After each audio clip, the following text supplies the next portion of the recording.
Unhelpful advice with Bobby and Kalila. The answer to this question is probably going to fall more on Kalila, given her background as a nurse, but I'm interested to hear Bobby's side too, given the time you spent with her in hospitals. I've been an intensive care nurse for just under 2 years now and absolutely love my parents and their families. But I have a tendency to let patient family members walk all over me because I'm still very new to nursing and feel like I need to please everyone. How should I make it known that while I'm here to help my patient have the best chances at surviving a critical illness or trauma, as well as help the family cope, that the hospital is not a hotel and I'm more than a bellboy. So I guess that's pretty frustrating because right? a lot of my friends who graduated me, who are in their second year of nursing, some of them are ICU nurses who are very, very good nurses, very bright girls. They have the exact same question. You know, I have I even have a girlfriend of mine who, she's a white girl, a blonde girl from Orange County. She's a very, very bright girl, very astute, probably one of the smartest girls that came out of my nursing program.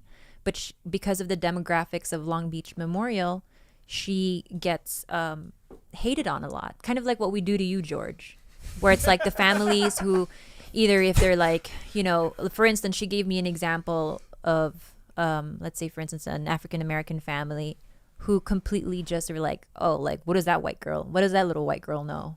You know, and she's doing her best. It's it's an intense setting, right? It's a one-on-one, one nurse. Sometimes they have two patients, but you got tubes coming out, like everything, every 5 minutes matters. Then when you're an intensive care nurse, it is very, very like high stress job.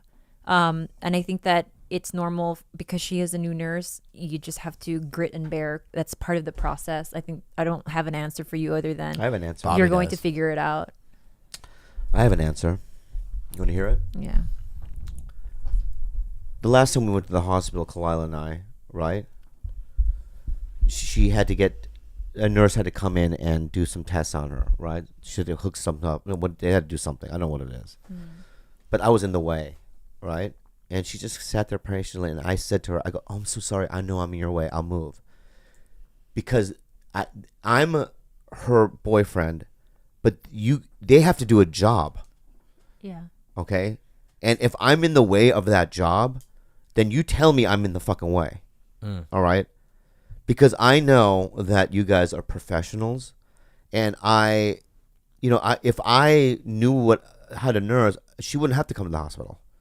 I'd have the equipment at home, but I'm not a professional. So I guess you're right. It is good to stand firm and stand your ground. And if people are not respecting the space of healing, you should let them know, like, hey, this isn't conducive to me working, doing what I need to do for your family member. If you can exit while I do this, you know, it's obviously their right to be there. But if it's getting in the way of what you need to do, you have the right to verbalize that. But when my dad was in the hospital, and my brother and I came, I think it was like a year ago, and my mom was at the hospital, and we showed up during the day, and my mom goes, they didn't feed him breakfast. Oh yeah, we were there. Yeah. Right, remember? Yeah. And my brother and I just went, because the reason why they did that was because here they see an immigrant mother who barely speaks English. I mean, she speaks English, but you know, in front of Americans, she gets nervous, right? And so they just kind of ran over her. Yeah. So then I come up with Kalila and my brother, I don't know if you know, but he's cute. But when he gets angry, he's a snapperhead. Rage. So we're both like going, what the, I mean, we're angry, right?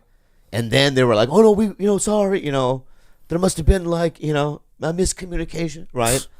Just do your fucking job, too. Yeah, but do your job, and I will let you do your job. I'll tell you what, though. Yes, there are a lot of reckless nurses that are usually in the med-surg floor or like a lesser like acuity floor, but she's an ICU nurse. Intensive care, like I said, it's one-on-one. The doctor will probably show up for 5 minutes to do an assessment, but everything falls on this nurse. Every tiny bit of change, if the patient decompensates, it's on her. It's on her. All of it is on her shoulders. When they're dead, then they start decomposing? No, decompensate means like your blood pressure, something happened, your heart rate, like. Well, they should say name it something else then. When they're not doing well. Yeah, it sounds like decomposing. Yeah, but her job is a very, very tough job. It's an honorable job, and if the family is getting in the way of your work, you should say it diplomatically, nicely, and say, this is what I have to do. Like, get out of my way. However nicely you can put that. Honorable isn't even the word. It's your job is probably one of the most important jobs at the fucking hospital. Especially at this level. Yeah. And it's like, ICU. Yeah.